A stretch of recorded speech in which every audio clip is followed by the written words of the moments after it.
திருவள்ளூர் மாவட்டம் திருவாலங்காடு காவல் நிலைய வளாகத்தில் பெண்கள் மோதிக்கொண்டதால் இரு சமூகத்தினரிடையே பதற்றம் ஏற்பட்டது.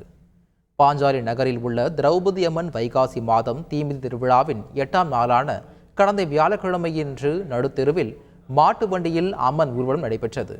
அப்போது ஒரு சமூகத்தைச் சேர்ந்த உதயகுமார் மற்றும் லட்சுமணன் ஆகியோர் ஊதுகுழல் கொண்டு மாட்டின் காதில் ஊதியதாக கூறப்படுகிறது. இதனால் மாடு மிரண்டதால் ஆத்திரமடைந்த மாற்று சமூகத்தைச் சேர்ந்த சேகர் என்பவர் அடித்ததால் இருதரப்பினரிடையே தகராறு ஏற்பட்டது. இதையடுத்து சனிக்கிழமை அன்று இருதரப்பைச் சேர்ந்த பெண்கள் 150க்கும் மேற்பட்டோர் திருவாலங்காடு காவல் நிலையத்தில் புகார் அளிக்க வந்தனர். அப்போது இருதரப்பு பெண்களிடையே காவல் நிலைய வளாகத்தில் தள்ளுமுள்ளு ஏற்பட்டது. காவலர்கள் சமரசம் செய்து அனுப்பினர். பின்னர் இருதரப்பைச் சேர்ந்த 4 மீது வழக்கு பதியப்பட்டது. செய்திகளை உடனுக்குடன் தெரிந்து கொள்ள உடனே சப்ஸ்கிரைப் பண்ணுங்க.